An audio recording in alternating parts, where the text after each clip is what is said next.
Olá, pessoal, tudo bem com vocês? Professor Felipe, em mais um vídeo, o último vídeo, na verdade, antes da prova aí da Polícia Civil do Estado de Minas Gerais. Nós iremos fazer uma revisão com algumas questões, né, para perito, envolvendo questões da IDECAM, da, do IBFC, né, do último concurso da PFOS. Então, a gente vai ver aí, mais ou menos, algumas questões antigas, né? Antigas, nem antigas, assim, mais novas, inclusive, para perito.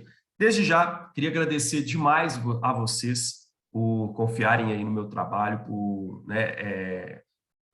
me ajudar aí também nessa jornada e, né, ter a oportunidade de transferir um pouco, mesmo que seja bem pouco mesmo do conhecimento que eu tenho para vocês, para ajudá-los nessa jornada. E hoje, então, eu preparei um resumaço.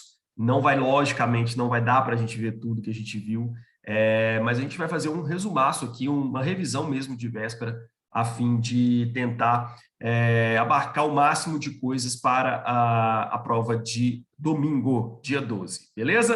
Então, vamos lá. Antes de mais nada, desejar boa prova para todos vocês. Mantenham a tranquilidade, a calma, que tudo vai dar certo, beleza? Vamos lá, pessoal, vamos lá.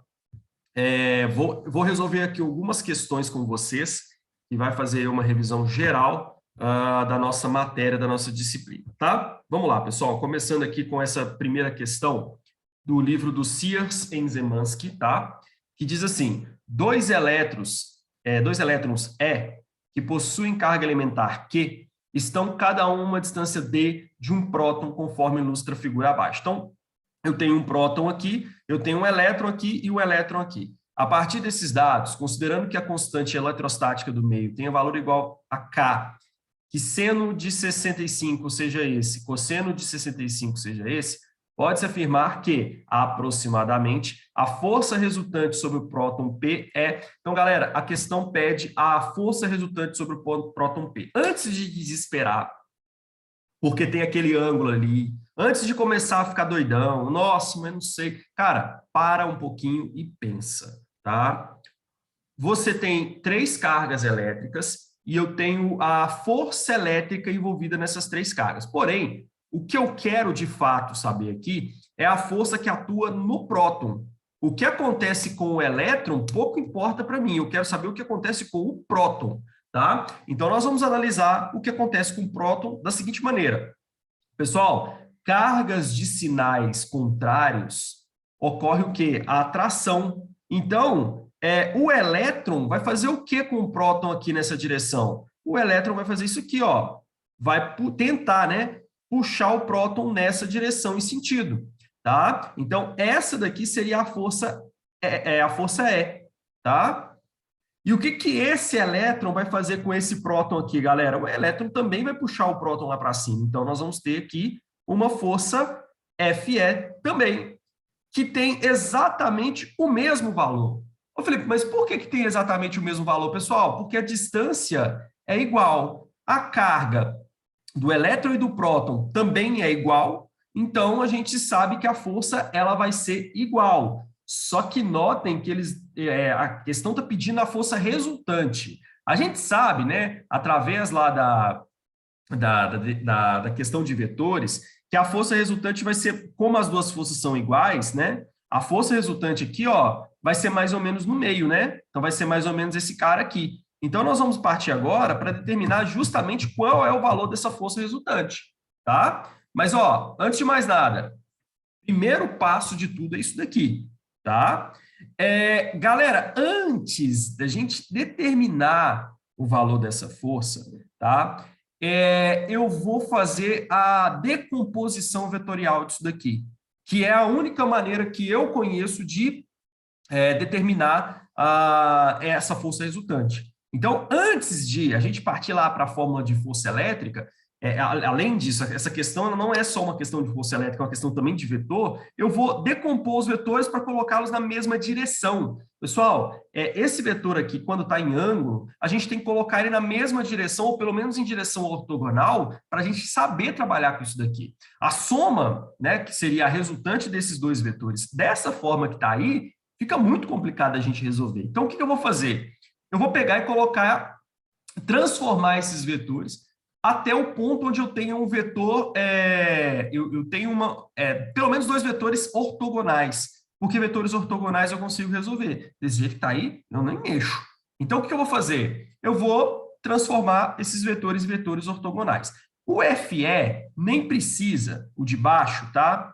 Porque esse FE de baixo, pessoal, ele já está na completa horizontal. Então, nem preciso fazer nada com ele. Ele já é um vetor que tem possibilidade de ser ortogonal. Agora, o FE que está em ângulo, ele não, a gente tem que transformar ele em vetor ortogonal. Felipe, mas como é que eu faço isso, pessoal? Lembra de projeção vetorial? Então, essa questão ela vai trabalhar os dois pontos, o ponto da eletricidade e o ponto da projeção vetorial. Então, eu vou transformar esse vetor FE que está em ângulo em outros dois vetores, o quê? Ortogonais, tá? E aí eu vou transformar ele num vetor que vai ser aqui embaixo, ortogonal, que vai ser o FEX, e vou transformá-lo também no vetor na vertical, que seria o FEY, tá? Contando com um ângulo de 65 graus. Ô, Felipe, como é que a gente faz isso, cara? Bom, pessoal, é aquela velha regrinha que eu comentei com vocês. Aqui embaixo, cosseno, aqui em cima, seno. Ô, Felipe, mas por que disso? Agora não tem tempo mais. A gente só vai fazer, tá? O em x, galera, é o quê? FEX é simplesmente o FE, que é a força elétrica, vezes o quê? Vezes o cosseno de 65 graus. E o FEY, Felipe? O FEY é simplesmente o FE vezes o seno de 65 graus. Conforme eu disse, não há tempo hábil para explicar por que é assim, tá? Só é assim. Então, o FEX vai ser igual ao quê? FE, que a gente não tem ideia de qual é o valor, vezes o cosseno de 65, porque a questão me disse que é 0,41, não é isso? É 0,414, tá? Só ver se é isso mesmo, beleza? O FEY, pessoal, vai ser o quê? FE, que é a força elétrica que a gente não sabe, vezes o seno de 65, que é 0,90. Tá? 0,9. Então, aqui eu achei o FX e o FY. Pessoal, quando eu faço isso, sabe o que acontece? Esse cara aqui some. O meu vetorzão some, dando espaço só para as duas componentes. Tá? Lembrando que componente não é vetor, mas a gente consegue resolver questões com as componentes. Se você não transformar o seu vetor em uma componente, pessoal, você não consegue realizar nada dentro da física quando envolve vetores em ângulo, tá? Então, o que eu tenho agora? Eu tenho o FE assim, o FEY para cima e o FX na mesma direção e sentido do FE. Então, galera, eu vou ter mais ou menos essa figura aqui, ó. O FEY, tá? O FE que a gente já tinha, e aqui, né, na mesma direção e sentido, o FEX, tá? Então, eu tenho esses dois vetores aqui. O que eu faço, pessoal, quando eu tenho vetores na mesma direção e sentido? Na mesma direção e sentido. Sabe o que eu faço? Eu somo. Então, aqui, galera, vai ser o quê? Vai ser FE mais FEX. E aqui? Aqui vai ser FEY, tá? Dessa forma, eu vou ter aqui quanto? FE, pessoal, é quanto? É FE. E FEX é FE vezes 0,4. Então, galera, no final das contas, eu vou ter o quê? FE mais FE vezes 0,414. Então, eu vou ter, na verdade, 1,414 FE. Mas, Felipe, por quê? Pessoal, porque aqui na frente do FE eu tenho 1, não é? Aqui, ó, desse FE eu tenho 1. Então, somando um FE com 0,4414 de FE, eu vou ter 1,414 de FE. Então, agora, né, eu já posso até apagar esse desenho aqui, porque o que eu tenho de verdade é isso aqui, ó. O que eu tenho de verdade agora é isso daqui, ó. Deixa eu apagar esse daqui também, porque não vai precisar mais, tá? O que eu tenho de verdade agora é isso aqui, ó. Aqui embaixo, 1,414 de FE, e aqui eu vou ter o quê? 0,9 de FE. É isso aqui que eu tenho. Para saber resultante de vetores ortogonais, como é que a gente faz? Pitágoras. Força resultante ao quadrado é igual a 1,414 de FE ao quadrado, tá? Mais 0,9 de FE também ao quadrado. Show de bola? Então, a força resultante ao quadrado disso daqui vai ser o quê? 1,414 ao quadrado, pessoal, dá exatamente 2. FE ao quadrado dá FE ao quadrado. Mais 0,9 ao quadrado, 0,81. 0,81 FE ao quadrado. Dá para somar os dois? Dá, porque são valores iguais. Então, FR é igual a raiz de 2 vezes FE ao quadrado mais 0,81 FE ao quadrado, eu vou ter o quê? 2,81 FE ao quadrado. Pessoal, como o FE está multiplicando 2,81, mas está ao quadrado, eu posso tirar ele para fora da raiz. Então, a força resultante vai ser o quê? FE, tá? Vezes a raiz de 2,81. Pessoal, aí você olha para cá e vê a letra A.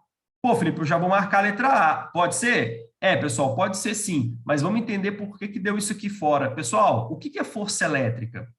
Força elétrica é a mesma coisa que K vezes a carga que você está analisando, vezes a outra carga que você está analisando, dividido pela distância ao quadrado. Como as cargas são iguais, fica Q, não é? Então, fica o quê? FE, galera, é a mesma coisa que K vezes Q ao quadrado dividido por D ao quadrado. Então, a gente coloca esse K, Q ao quadrado, dividido por D ao quadrado no lugar de FE, fica o quê? Letra A, K vezes Q ao quadrado dividido por D ao quadrado é igual a vezes 2,81. Beleza? Bom, questãozinha ótima, porque ela treinou a gente aí a questão da denominação de força elétrica e também de vetores não ortogonais, de vetores de projeção vetorial. Então, projeção vetorial, pessoal, é só isso.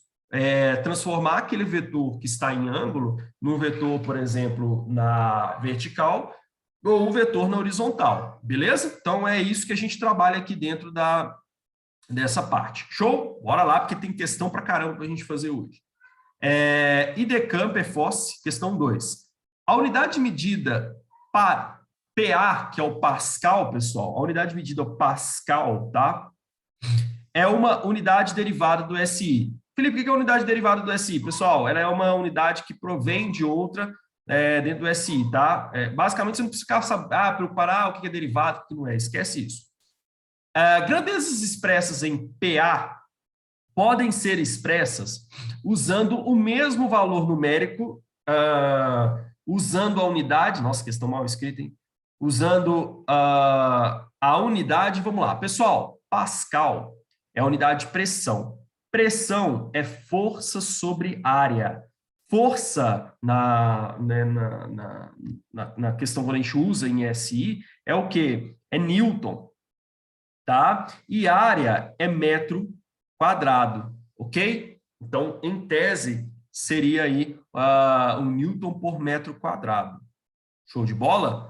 Essa é a unidade que a gente teria aqui. Mas tem gente que fala assim, Felipe, mas no SI, Newton não é uma unidade, vamos dizer assim, real, é uma unidade derivada. Pessoal, só que é o seguinte, ele perguntou o mesmo valor numérico. E, realmente, um PA, tá? Um PA equivale a 1 Newton por metro quadrado, viu? Um PA é a mesma coisa que 1 Newton por metro quadrado. Então, é a letra A. Show? Tranquilão? Deixa eu ver se poderia ser isso daqui. Eu acho que não. Mas eu acho que é realmente a letra A, tá, pessoal? Acho não, é a letra A, tá? Questão 10. Analise as afirmativas a seguir sobre a acústica. As ondas infrassônicas. Felipe, o que é onda infrassônica, pessoal? Ondas infrassônicas são ondas com frequência menor que a audível. Lembrem-se que som, tá? Som é aquilo que a gente escuta entre 20 e 20 mil hertz, tá? Frequências acima são chamadas de ultrassônicas. Frequências abaixo, infrassom, tá? Lembrando que o som, pessoal, no mesmo meio, ele sempre tem a mesma velocidade. Mas aí basta a gente lembrar daquela equação, né? Velocidade é igual a lambda vezes f, para saber que o que eu posso alterar aqui é o comprimento de onda e a frequência, mas a velocidade já permanece igual. E o que acontece aqui, galera? A gente sabe também, tá, que a característica fisiológica, ou seja, que a gente escuta de fato e diferencia um som do outro, é a frequência. Porém, o comprimento de onda também me dá vestígios de como a frequência funciona. Então, olha só, característica física mesmo de uma onda, a gente, por exemplo, assim, saber que a onda é grave, o som é grave, o som é agudo, é a frequência. Só que o comprimento de onda é um vestígio da frequência, tá? Só que fisicamente, é porque a gente teve uma dúvida em relação a isso, porque perguntava assim, por que o comprimento de onda não pode ser característica fisiológica? Porque é o seguinte, pessoal, praticamente, vamos dizer assim, na prática, o que o seu tímpano basicamente recebe e reproduz é frequência, é vibração, e não comprimento de onda, tá? Porém, o comprimento de onda é um vestígio que a frequência é alta ou é baixa, tá? Mas a questão fisiológica mesmo é a frequência. Porém, pessoal, muito cuidado. Felipe, o comprimento de onda pode denotar um som agudo e um som grave? Pode. Porque se um som é agudo, ele tem um comprimento de onda menor que o grave. Lembra aquela história? Agudo, pessoal, alta frequência. Grave, baixa frequência. Só que o comprimento de onda é o contrário. O comprimento de onda é maior no de baixa frequência e menor no de alta frequência. Explicação, pessoal. Baixa frequência, eu vou ter cristas e vales muito distantes. Alta frequência, eu vou ter cristas e vales muito próximos. Dessa forma, como eu aumento o número de oscilações por unidade de tempo, eu reduzo o comprimento de onda. Então, ó, se a gente analisar aqui em cima, tá? O que acontece? Eu vou ter a seguinte ideia, tá? A frequência sobe para cá, né? Então, quanto mais agudo o som, maior a frequência. Já o comprimento de onda, ele cresce no sentido contrário, tá? Show de bola? Então, vamos lá. As ondas infrassônicas e ultrassônicas são audíveis pelo ser humano. Pessoal, jamais. O som, na verdade, ele é o quê? Ondas audíveis. São frequências que o ser humano consegue ouvir. Então, já está errado isso daqui, tá? As ondas sonoras são longitudinais, produzidas por sequências de pulsos longitudinais. Vamos lá, pessoal. O que são ondas longitudinais? Aliás, Felipe, existe diferenciação, então, entre onda longitudinal e um outro tipo de onda? Existe. Pessoal, o que são ondas longitudinais e a outra que são ondas transversais? Vamos lá, que eu vou te explicar aqui agora. As ondas transversais, tá? O sentido de oscilação é diferente do sentido da direção de propagação. Direção, tá, pessoal? Desculpa. Direção, não é sentido. A direção de oscilação é diferente da de propagação. Como assim, Felipe? Essa é transversal, viu? Não é longitudinal. Como assim, Felipe? Pessoal, vou te dar um exemplo aqui, ó, da cordinha, tá? Vou te dar aqui o exemplo da cordinha. Vou te mostrar aqui, ó. Tá? Vou te mostrar aqui agora. Essa daqui, ó. Isso aqui é um exemplo de onda transversal. Mas, Felipe, por que isso aqui é uma onda transversal? Pessoal, notem aqui, ó. Para onde que o cara que está gerando oscilação está oscilando? Ele oscila nessa direção. Só um instantinho aqui, pessoal. Pera aí, rapidinho. Pessoal, desculpa que eu tive que parar um pouquinho, que eu estou um pouco resfriado essa semana, então tá bem complicado, mas vamos lá. Pessoal, o que é uma onda transversal, então? Eu tenho uma oscilação, tá vendo? Que é nessa direção, tá? Mas a propagação da onda é nessa, tá vendo? A onda se propaga nessa direção aqui. Isso é que é uma onda transversal, tá? Que a direção de oscilação é diferente da direção de propagação. A onda se oscila aqui, mas ela se propaga para lá, tá? Agora, ô Felipe, e a onda longitudinal, que é a que o texto fala? Pessoal, a longitudinal, ela tem a direção de propagação e a direção de oscilação igual. Pensa no alto-falante, que aí é o caso do som. Galera, em qual direção? Pensa que, ó, isso aqui é a pele de um alto-falante, a gente vendo de lado, tá? Então tá aqui o alto-falante, beleza? Nossa, que alto-falante lindo, né? Mas aqui tá o meu alto-falante, show? E aí o que acontece, pessoal? A pele do alto-falante, ela tem a direção de vibração para cá, ó. Ela faz isso aqui, ó. Não é? E a propagação do som se dá para qual direção? Na mesma direção de propagação. Ó, de oscilação, perdão. A pele oscila para cá e a propagação do som é para lá. Ou seja, olha a direção de propagação e olha a direção de oscilação. São iguais. Isso são ondas longitudinais. Então, as ondas sonoras são longitudinais? Correto. Produzidas por uma sequência de pulsos longitudinais? E aí, galera? Certo ou errado? Ó, para uma sequência de pulsos longitudinais. Só um instantinho, pessoal. Voltamos, tá bem complicado, mas vamos lá de novo. A gente disse que as ondas sonoras são ondas longitudinais, tá certo, tá? Certinho isso daí. Produzido por uma sequência de pulsos longitudinais, corretíssimo, tá? São sequências de pulsos longitudinais, né? A gente tem uma vibração na mesma direção de propagação. 3. Quanto menor a amplitude da onda, maior a intensidade do som. Pessoal, completamente equivocado. A amplitude está diretamente ligada à intensidade de uma onda. Quanto mais amplitude ela tem, maior a intensidade dela. Então, completamente equivocado. Lembrar aí das características principais de uma onda, principalmente sonora. Timbre, forma da onda, o tipo de instrumento que está enviando o som. Frequência, a altura do som, ou seja, se um som é grave ou se um som é agudo. A amplitude tem a ver com a intensidade dessa onda. Então, quanto maior a amplitude, maior o volume. Cuidado para não confundir volume com altura de som. Então, dessas três aí, a única que está correta é a letra E. Beleza? Próxima questão para a gente não perder tempo. Putz, que questão gigantesca. Um resistor inserido em um circuito elétrico faz com que aumente a resistência. Um resistor inserido em um circuito elétrico faz com que aumente a resistência à passagem de energia no circuito. Em alguns casos, esse efeito é indesejável, como nas linhas de transmissão de energia. Pessoal, que efeito é esse? Efeito Joule, transformação de energia elétrica em energia térmica, tá? Por outro lado, quando se necessita de um dispositivo de aquecimento, como fogões, aquecedores ou chuveiros elétricos, esse é o efeito desejado. Considere uma situação na qual estão disponíveis 4 resistores idênticos e há necessidade de construir um dispositivo para aquecer uma quantidade de água. Pessoal, aquecimento, efeito Joule, potência. Potência é igual a tensão ao quadrado sobre R. Galera, essa é a equação que você vai analisar na sua ideia, tá? Beleza?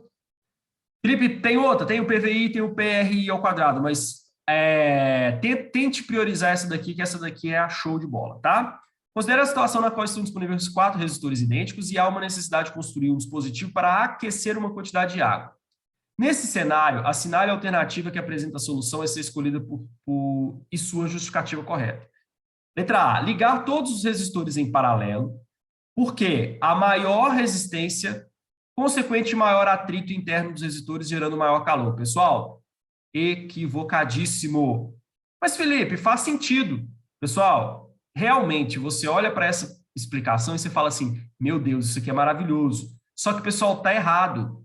A ideia de ligar todos os resistores paralelos está correta, tá? Vou explicar por quê. A ideia está correta.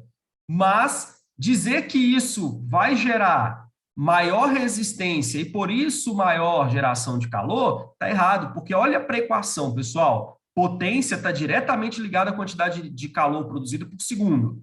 Se eu aumento a resistência, o que acontece com a potência? Reduz. Foi aquilo que eu expliquei diversas vezes para vocês em aula, tá? É contraintuitivo mesmo, pessoal, mas tem que lembrar que maior resistência, menor passagem de corrente, menos potência eu vou gerar. Então, eu tenho que lembrar que quanto menor, aí é o contrário, quanto menor a resistência, pessoal, maior a potência. É por isso que a explicação de ligar os resistores em paralelo está certa. Pessoal, quando eu ligo os mesmos resistores em paralelo, ao invés de ligar em série, eu reduzo a potência. Desculpa, eu reduzo a resistência, tá? Resistência.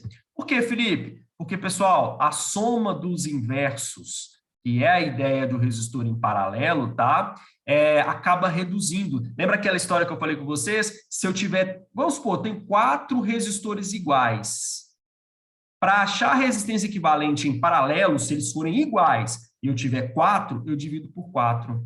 Se eu tenho 2 resistores iguais em paralelo, o que eu faço? R sobre 2. No final das contas, pessoal, a resistência equivalente aqui, eu estou fazendo o quê? Reduzindo por 2.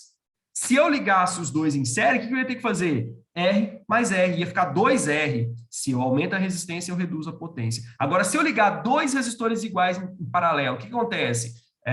Eu divido a resistência por 2 e essa vai ser minha resistência equivalente. Eu vou reduzir a resistência e vou aumentar a potência. Então, dessa forma, pessoal, eu posso dizer que, de fato, que a letra A está incorreta, mas não é porque eu vou ligar todos os resistores em paralelo. Isso aqui está certo, mas é porque está falando que está a maior resistência e isso é mentira. B, ligar os resistores em paralelo 2 a 2 e colocando os 2 pares resultantes em paralelo. Dessa forma, se obtém o melhor desempenho, aproveitando as melhores características de ligação em série em paralelo. Balela, pessoal. Está totalmente equivocado isso aqui. É aquela velha história do 171, do estelionatário. O estelionatário, ele fala bonito pra caramba com você. Ele chega com termos, né? Cuidado quando alguém fala bonito demais perto de você, filho. Eu saio correndo. Começou assim, eu fui, casco fora, né? Geralmente a gente tem isso daí com uma classe de profissionais aí no país, que eu não vou falar para não gerar polêmica, mas geralmente a classe que se veste com terno e gravata, vai ao púlpito, não, porque não sei o quê, papapá, né? O 7-1 purinho isso daí. É a mesma coisa com questão. As questões, elas querem te enganar. E elas fazem o quê? Colocam uma coisa totalmente rebuscada ali, às vezes não tem nada a ver. Esse é o papo do 171, tá? É o papo dessa questão também. Está completamente equivocado. C. Ligar 3 resistores em paralelo e um deles em série, com o primeiro conjunto. Dessa forma, ocorre o melhor balanceamento das resistências, o que pode ser verificado pela lei de Ohm, gerando maior quantidade de calor por meio do efeito Joule. Pessoal, aqui não é, velho, nada a ver isso, cara, de balanceamento de resistência, gente. Que viagem é essa? Gente, a situação é a melhor possível. Eu quero considerar a melhor possível. Isso aqui não é melhor possível por enquanto, não. Jesus, isso aqui está totalmente equivocado. Letra D. Qualquer das opções pode ser empregada com o mesmo resultado. O que importa é a soma dos valores da resistência de cada um dos resistores usado. Não pode, velho. Eu tenho que ter a menor resistência possível para gerar a maior potência possível. Letra E. Vamos ver se pelo menos é essa, senão a gente vai ter que ficar caçando coisa aqui. Letra E. Ligar resistores em paralelo, todos ligados à mesma tensão, garantindo a maior corrente em cada resistor. Finalmente. Finalmente alguma coisa que presta. Então, galera, letra E.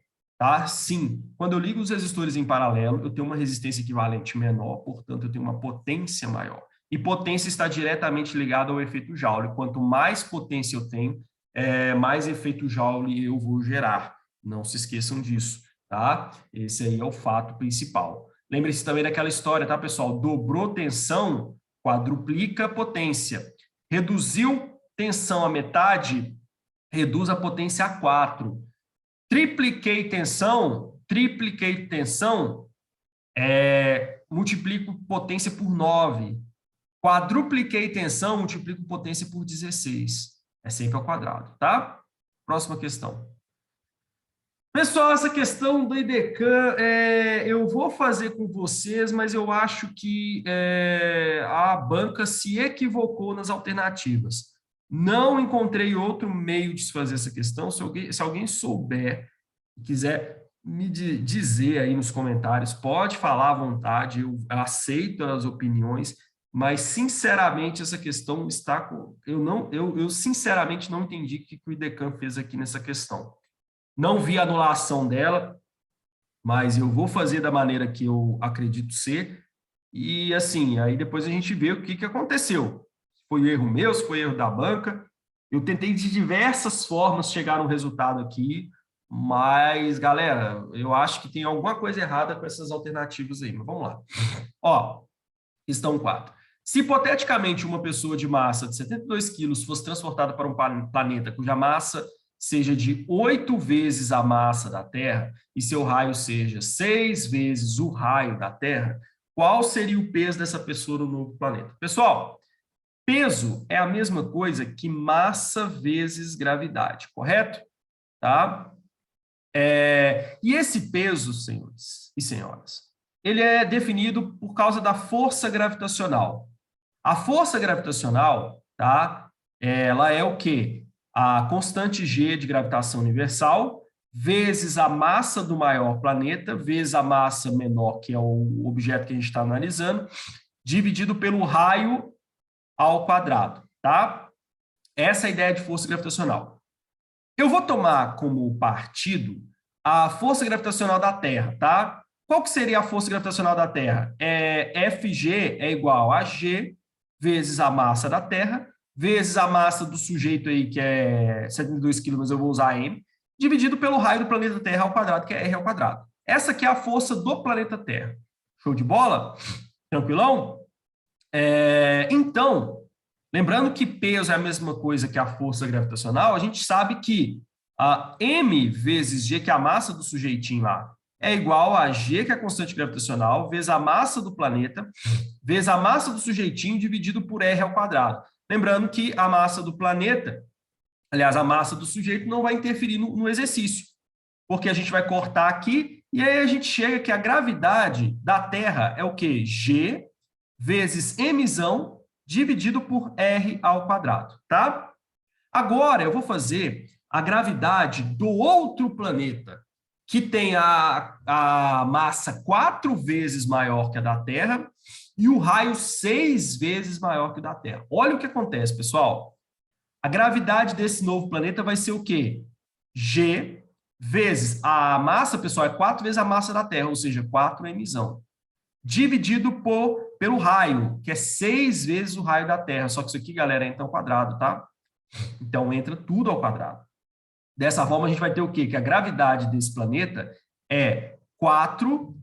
Opa, tem que pôr igual, né? 4 G vezes M dividido por 6 ao quadrado, que é 36, vezes R ao quadrado. Pessoal, isso aqui vai dar o quê? Simplificando esse cara por esse, dá 9, tá? Dá 9, dá 9. Então, fica aqui, ó, fica G vezes M dividido por 9R ao quadrado.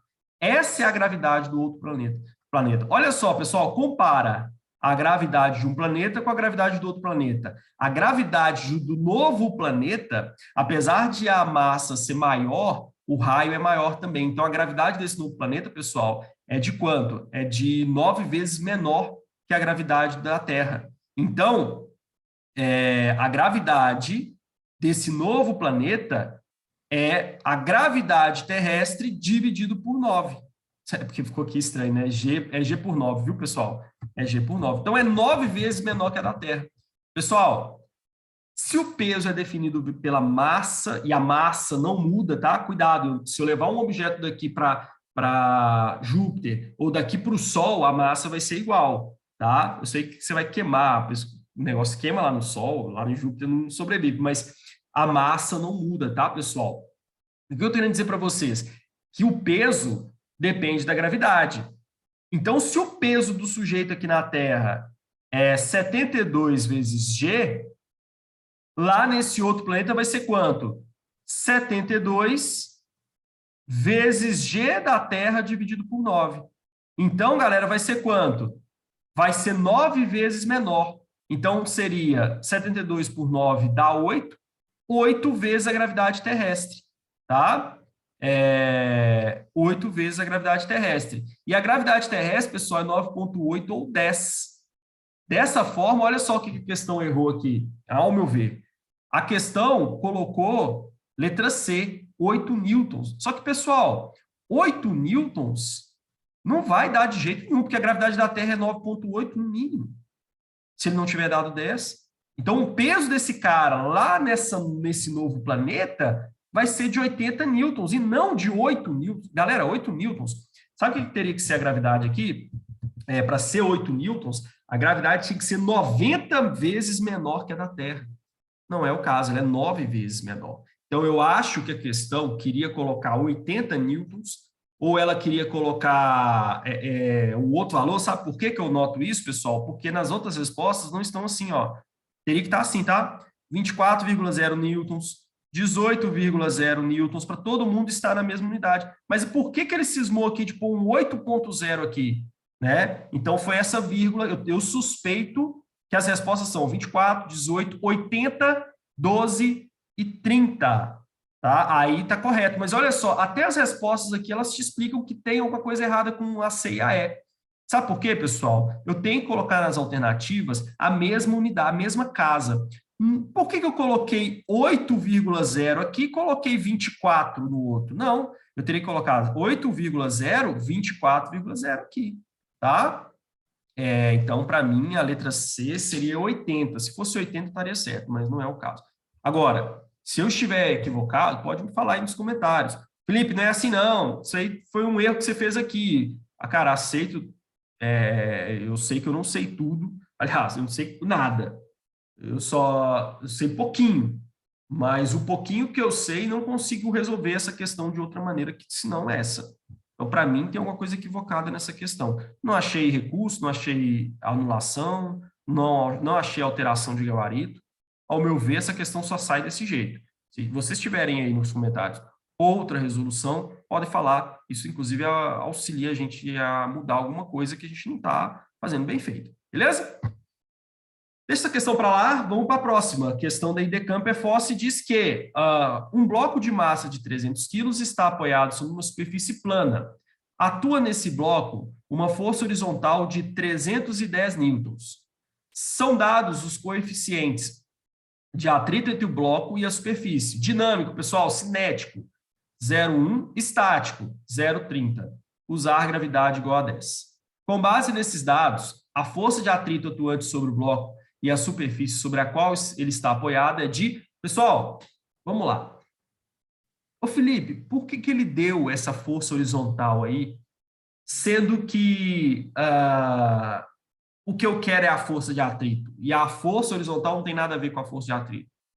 Pessoal, é que ele quer saber se esse bloco ele está parado, tá? Aliás, ele quis colocar a dúvida na sua cabeça se esse bloco está parado ou em movimento. Mas, Felipe, como assim? Pessoal, se esse bloco estiver parado, eu vou usar atrito estático. Se esse bloco estiver em movimento, atrito cinético.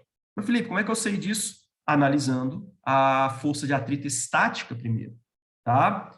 Pessoal, tem que analisar a força de atrito estática primeiro para depois entender qual é a força de atrito de fato sobre esse bloco. Vou explicar para vocês, vamos lá. Força de atrito, qualquer situação, é o quê? Opa, peraí, pessoal. Força de atrito é o quê? Normal vezes o coeficiente de atrito, correto? Primeiro eu vou fazer a força de atrito estático. Então, força de atrito estático é igual a normal, galera. Normal, como eu estou numa superfície plana e horizontal, é massa vezes gravidade. Então, vai ser 3.000 newtons. Vezes o coeficiente de atrito. Primeiro eu vou usar o estático. 3.000 vezes 0,3. Pessoal, isso aqui vai dar quanto? 900. Então, a força de atrito estático é 900 newtons. Sabe por que eu fiz isso aqui, pessoal? Primeiro de tudo, sabe por quê? Para saber se esse objeto está em movimento ou não. Para saber se essa força de 310 seria suficiente para movimentar esse bloco. E já dá para ver que não é suficiente. Não falou nada que esse bloco está em movimento, então eu vou assumir que ele está parado. Se ele está parado, eu assumo que essa força é para tirar ele do lugar. Só que, pessoal, notem que essa força não é não é suficiente para tirar do lugar. Eu tenho 900 newtons para trás, mas eu tenho 310 para frente. Essa força de 310 é suficiente para tirar ele do repouso? Não. Agora, se você fosse muito afoito e fizesse o cálculo da força de atrito dinâmico, olha o que aconteceria aqui, pessoal. Seria 3.000 vezes 0,1. Quanto que dá? 300 newtons. Você ia vir correndo aqui e letra A. Só que por que não é a letra A, pessoal? Não falou nada que o objeto está em movimento. Então, a gente está considerando que ele está em repouso. Ai, Felipe, mas não falou que ele está em repouso, pessoal, mas olha só, ele te deu uma força de 310 newtons. 310 newtons não é capaz de tirar esse corpo do repouso. A força de atrito, quando eu estou em repouso, é 900 newtons. Então, para eu conseguir tirar esse cara, eu vou considerar, pessoal, o que ele está falando. A única força que tem aí é 310. Ah, Felipe, mas e se ele já tivesse movimento? Mas aí ele teria que ter me falado. Eu vou considerar estritamente o que ele está me falando. Ele falou o quê? Que eu tenho uma força de 310 e que o bloco tem atrito. Só. Então, eu vou fazer o seguinte. É a única força em todo o sistema. Em todo o tempo que esse bloco estava aí. Esse bloco está lá paradinho. Estado inercial parado. Eu vou considerar que o 310 é a única força que vai atuar nesse bloco em todo o tempo que a gente analisou a questão. E aí vem, 310 é possível, é suficiente para tirar o bloco do repouso? Não. Porque para tirar o bloco do repouso tem que ter pelo menos 900. Então, essa é a força de atrito. Eu considero que o objeto está parado. Ou seja, letra C, que é a resposta correta. Tá? Show de bola? Próxima questão. Vamos lá. Ixi, questão boa, hein, Decan? Espera aí, pessoal, só um instantinho. Vamos lá. Então, diz assim a questão. Devido à pandemia, a Olimpíada, que deveria ocorrer no ano de 2020 no Japão, foi adiada para 2021. Uma das provas olímpicas é o tiro ao alvo, praticado com carabina de ar.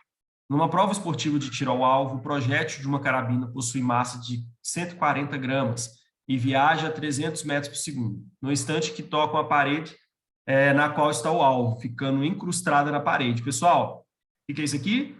Colisão inelástica, em que há perda de energia, há transformação de energia cinética em alguma outra forma. Lembrar aqui que a quantidade de movimento se conserva, mas a energia cinética não, tá? Considere que a energia cinética do projétil foi totalmente convertida em energia térmica, e sabendo que o calor específico do material do qual o projétil é feito é 0,093 cal/gramas Celsius, aceleração 10, e que 1 cal igual a 42 joules. Ai. Faltou uma vírgula aqui, gente. Tá errado, hein? Questão mal escrita do caramba, hein? Gente, tem uma vírgula aqui. Deixa eu até ver se na própria prova estava assim. Espera aí. Quero ver se na própria prova estava assim. Porque se na própria prova estava assim, essa prova foi muito mal feita, cara. Muito mal feita mesmo. Porque, gente, não pode, velho. Essas bancas, elas fazem umas coisas que são inacreditáveis. Eu estou torcendo para que não esteja assim. Porque se tiver, cara, o que esses caras arrumaram? Sinceramente. Deixa eu ver aqui, pessoal. Se na prova estava assim, tá? Só um instantinho. Vou ver aqui e já falo para vocês. Porque se na própria prova estivesse assim, gente, é uma chuva de... Como é que fala? Uma chuva de reclamação. Pessoal, vamos lá. Algumas coisas aqui estão erradas, tá? Na prova não está assim, não. A prova está 14 gramas e 4,2, tá? Tá equivocado no local que eu peguei. Isso aqui é 14 gramas, tá? Então, ó, 14 gramas. Ó, 14 gramas. Isso aqui, então, já está errado. A gente ia errar feio na questão, porque isso aqui está errado. É 14 gramas. Isso aqui é 4,2, tá? Desculpa aí, pessoal. É de onde eu peguei a questão, tá? Então, fala assim, poderemos determinar a elevação de temperatura do projétil como sendo de... Então, ó, eu quero saber qual é a variação de temperatura que o projétil vai ter aí. Primeiro ponto, pessoal. Como eu quero variação de temperatura, tá? Que macete? QMC ΔT, tá? Só que para saber isso aqui, eu preciso do calor específico, que eu já tenho, preciso da massa, que eu também já tenho, e preciso do calor, tá? Ô, Felipe, esse calor vai vir de onde? Lembra que eu já fiz diversas questões com vocês, pessoal, sobre isso? Esse calor vai vir da energia cinética que a bala perdeu. Não é que ela perdeu, ela foi transformada para outra coisa. Então, o que que eu vou fazer? Eu vou calcular a energia cinética da bala através do mv² sobre 2, e a partir dessa energia cinética, eu vou descobrir qual é o calor gerado, tá? Então, eu posso dizer que m vezes v² sobre 2 é igual à massa do projétil, que a gente vai aquecer o projétil mesmo, vezes c vezes ΔT. Pessoal, aqui, ó, tem uma coisa que a gente pode fazer, né? Nem vai precisar dessa massa, né? Deixa eu ver aqui. Vai? Não vai não. Porque somente com esses dados aqui, tá, eu já consigo resolver a questão. Então, nem preciso da massa. Corta a massa aqui e vou. Velocidade do projétil, está em metros por segundo? Tá, então já pode jogar direto. Então, 300. Peraí, pessoal. Vai ser 300 ao quadrado. 300 ao quadrado, pessoal. 300 vezes 300, tá? Dividido por 2 é igual ao coeficiente de... o calor específico. Ah, só que aqui, pessoal, tem um detalhe. Deixa eu voltar. Não vou fazer assim direto. Vou explicar por quê. Se eu fizer assim, eu vou ter um problema, pessoal. A minha energia sai em joules e o meu calor específico está em caloria por grama. Então, ó, esquece isso que eu fiz. Porque se eu fizer isso daqui, eu vou ter um problema muito sério com as unidades. Então, ó, eu vou fazer a energia cinética primeiro em joule, depois transformar ela para caloria, tá? Porque senão a gente vai acabar tendo um problemão aí com esse trem. Melhor não fazer bobeira nessa altura do campeonato. Então, vamos lá. Calcular a energia cinética da bala. É a massa dela em quilo. Então, ó, transforma isso aqui para quilo. Como é que faz, Felipe? Divide por 1000. Então, vai dar, pessoal, o seguinte, 14, tá? Dividido por 1000, que dá 0,014, tá? Deixa eu só fazer a conta para não errar a bobagem. 14 dividido por 1000, 0,014. Então, ó, 0,014 é a massa da bala, vezes a velocidade dela, que é 300 ao quadrado, dividido por 2. Então, a energia cinética, que vai sair em joules, tá? Vai ser 300 ao quadrado, que é... Vamos lá. 300 ao quadrado, pessoal, vai dar 90 mil, dividido por 2, que dá 45 mil, vezes 0,014. 630. Então, ó, a energia cinética da bala vai ser de 630 joules.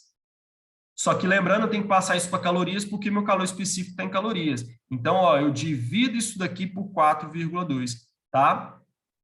Para transformar isso para caloria. Então, 630 dividido por 4,2, 150, tá? Então, pessoal, isso aqui deu 150. 150 o quê, Felipe? Calorias, tá? Calorias. Então, joga isso aqui no lugar de Q e termina a questão. 150 é igual a massa. Ah, Felipe, eu posso usar a massa em gramas? Pode, tá, pessoal? Aqui você vai usar a massa em gramas. Por quê? Porque a minha unidade de calor específico está em calorias por grama Celsius. Vezes o calor específico, que é 0,093, vezes a variação de temperatura, que a gente não sabe. Então, 14 vezes 0, 14 vezes 0,093... deu 1,3, tá? Então, aqui deu 1,3. Então, a ΔT, galera, vai ser 150 dividido por 1,3. Então, ó, 150 dividido por 1,3 dá aproximadamente 115. Então, aproximadamente 115 graus Celsius. Letra C de casa. Show de bola? Pessoal, de fato, se eu tiver uma questão de colisão inelástica em que eu tiver uma transformação, eu vou ter uma transformação da energia cinética, o que eu faço? Eu jogo para a transformação de calor. Cuidado! Aqui toda a energia cinética foi transformada em calor porque a gente não teve movimento. Mas olha o que a banca pode ser capciosa em cobrar. Ela pode cobrar movimento, né, com energia cinética. Aí a coisa pioraria. Você teria que saber quanto de energia foi dissipada. Felipe, como é que eu faria isso? Calcularia mais ou menos ali a energia cinética de movimento, né? E iria subtrair da energia cinética total. Então, ó, se entrasse em movimento conjunto, o que ia acontecer? Você ia ter energia cinética do novo movimento, tá? Vamos dizer assim, energia cinética 2, e teria energia cinética 1, que é a do objeto. Subtrai um do outro, que você vai saber quanto de energia cinética foi dissipada, tá? Então, ó, notem, a gente transformou toda a energia cinética aqui em calor. Por quê? Porque é uma parede, não teve movimento. Mas se fosse um bloco, Felipe, aí você pega a energia cinética lá de quando o objeto estava lá atrás, subtrai de energia cinética quando ele entrou. Né? É fácil fazer isso, é só você descobrir a velocidade que você consegue. Subtrai um do outro, você vai saber a energia cinética que foi dissipada para a bala. E seria essa daqui que você teria que usar para calcular a variação de temperatura. Show? Próxima questão, vamos lá. IDECAM, PFOS, vamos lá. Questãozinha de movimento circular. Nossa, Felipe, movimento circular? Movimento circular. Vamos lá, velho, vamos lá. Questãozinha boa para a gente relembrar algumas coisas aí. Na fábrica de brinquedos, Planeta, existe uma linha de montagem automatizada com esteira transportadora, na qual é montado o principal produto da fábrica, o brinquedo. Nossa, fez essa... Ai, meu Deus, essas bancas. Pessoal, Fumarc não é assim não, tá? Fumarc é diretona. Nessa esteira, os brinquedos estão posicionados a cada 0,8 metros e, por especificação da área industrial da empresa, deve ser produzido um brinquedo a cada 5 segundos. Então, pessoal, ó, o que acontece? O brinquedo está aqui, tá? 0,8 metros depois eu produzo outro brinquedo, 0,8 metros depois eu tenho outro brinquedo, 0,8 metros depois eu tenho outro brinquedo. Então, eu tenho uma distância de 0,8 metros entre cada brinquedo. E lá o setor de engenharia falou que isso aqui tem que acontecer a cada 5 segundos. Ou seja, dá para saber a velocidade da esteira. Mas, Felipe, para que você quer saber a velocidade da esteira? Chegue comigo aqui. Pessoal, a velocidade da esteira é a velocidade tangencial dessa correia aqui. Por quê, pessoal? Porque elas estão acopladas. Então, a velocidade dessa esteira é a velocidade tangencial daqui e deveria ser a velocidade tangencial dessa aqui também, tá? Só que eu já vi que essa questão aqui foi mal feita. Não é. Se você fizer o cálculo de velocidade tangencial, você vai ver que é diferente, mas deveria ser igual. Mas não é. Enfim, a gente vai pelo que deu a questão. Pô, cara, questãozinha da IDECAM são bem mal feitas, hein? Mas vamos lá. A velocidade tangencial da esteira é a mesma desse cara aqui, teria que ser a mesma dessa correia aqui, tá? Mas acabou que não é, porque não está acoplado, enfim, a gente vai considerar que não é. Então, que é igual só desse cara aqui, tá? Mas, Felipe, teria que ser? Pessoal, teria, porque a gente está considerando... Enfim, vamos descartar essa ideia, vamos pensar só no que tem na questão de verdade. A velocidade da esteira é igual à tangencial dessa polia, tá? Então, ó, vamos lá. Dados, ele deu o diâmetro da polia 1, o diâmetro da polia 2. Assinale a alternativa que apresente corretamente o número de rotações por minuto do eixo que aciona a polia 1, de forma a atender o ritmo de produção definido para o brinquedo. Pessoal, ele quer saber, tá? Ele quer saber a frequência do eixo em que está a polia 1. Lembrando que o eixo, pessoal, está acoplado à polia 1, né? O mesmo eixo acoplado na polia 1. Isso aqui quer dizer que a frequência da polia 1 é igual à frequência do eixo. Então, se eu achar a frequência da polia, eu acho a frequência do eixo, tá? Então, vamos lá. Vamos determinar a frequência desse eixo. Felipe, como? Primeiro passo, através da velocidade tangencial da correia. Pessoal, a velocidade tangencial da correia é o quê? Distância aqui, ó, entre dois brinquedos consecutivos, dividido pelo tempo entre eles, que é quanto? 5 segundos. Pessoal, 0,8 dividido por 5, 0,16 metros por segundo. Essa é a velocidade da correia, que é a velocidade da roda tangencial. Tá? Então, essa é a velocidade tangencial aqui da roda. Eu falei da roda tangencial, né? Troquei as palavras, mas é a velocidade da tangencial da roda. Ou seja, lembrem-se que velocidade tangencial, pessoal, é o quê? Velocidade angular vezes o R. E que a velocidade angular é o quê? 2π vezes F. Por quê, Felipe? Porque, pessoal, no final das contas, eu quero achar a frequência. Tá? Então, vamos lá. Vamos achar a velocidade angular para depois achar a velocidade tangencial. Bora lá. Pessoal, lembre-se também que velocidade tangencial, pessoal, pode ser 2π vezes r vezes f, tá? Pode ser isso daqui também, tá? Então, vamos lá. Velocidade tangencial, pessoal, é quanto? 0,16. Qual é a angular? Não sei. E qual que é o raio dessa polia 2, galera? A polia 2 tem um diâmetro de 1.200. Cuidado. Eu tenho que dividir esse valor por 2. Então, são 600 milímetros. Tá? E outro ponto, isso aqui está em milímetros. Eu tenho que passar isso para metros porque minha velocidade está em metros. Então, galera, divido por 1.000, tá? Eu divido isso daqui por 1.000. Espera aí, pessoal, só um instantinho.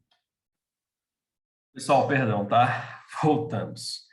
Dividir por 1.000 para passar isso aqui para metros, tá? Vai dar 0,6. Então, eu tenho 0,16 igual a W vezes 0,6. Cuidado com uma informação. Isso aqui, pessoal, é a mesma coisa que frequência angular. E isso é a frequência de rotação. Os nomes são parecidos, mas são coisas diferentes. Frequência angular, frequência. Velocidade angular, frequência. Tá? Cuidado, isso aqui é frequência angular. Bom, então a velocidade angular vai ser 0,16 dividido por 0,6, tá? 0,16, pessoal. 0,16 dividido por 0,6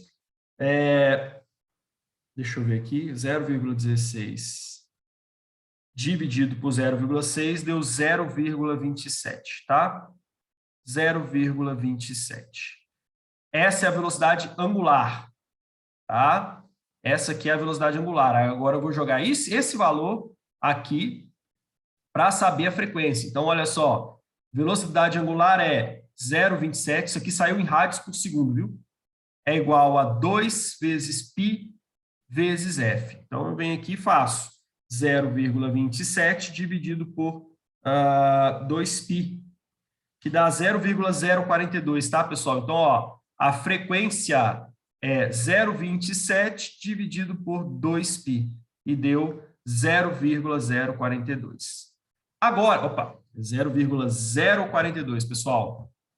0,042. Felipe, qual a unidade de medida? Hertz, tá, pessoal? 0,042 Hz. Aí, Felipe, mas por que Hertz? Pessoal, Hertz é voltas ou ciclos por segundo. Então, é por isso que deu Hertz. A gente fez aqui tudo em segundo, tá?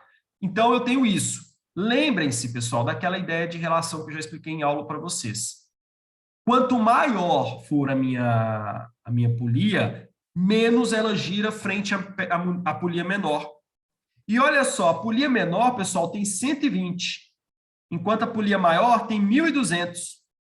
Ou seja, a frequência da polia menor ela é 10 vezes maior que a frequência da polia maior. Por quê, pessoal? Existe uma relação entre as duas, né? Quanto menor o raio, maior a frequência. Mas, Felipe, qual que é a relação? A relação entre raios. Então, como eu tenho um raio 10 vezes menor, a minha polia vai girar 10 vezes mais rápido frente à frequência. Então, galera, a frequência da minha polia 1 vai ser quanto? 0,042 vezes 10, ou seja, 0,42 Hz. Aí, Felipe, mas não tem essa resposta não. Só que a galera pediu em RPM. O que a gente tem que fazer? Lembrem-se, para transformar de RPM para Hertz, eu divido por 60. De Hertz para RPM, eu multiplico. Então, eu faço 0,42 vezes 60, 25,2. Tá? Por causa dos arredondamentos, isso aqui vai dar diferente, tá, galera? Mas a frequência aqui é 25,2 RPMs, rotações por minuto, mais ou menos a letra D. Tá? Por causa dos arredondamentos, isso aqui acabou ficando um pouco diferente, mas o resultado é esse. Então, 25,8. Então, não se esqueçam, pessoal, dessas ideias. Tá? Outra coisa que é importante lembrar de movimento circular, a aceleração centrípeta, pessoal, não se esqueçam, tá? A aceleração centrípeta. A aceleração centrípeta é velocidade tangencial ao quadrado dividido pelo R, tá? E dessa forma, a força centrípeta é massa vezes velocidade ao quadrado sobre R.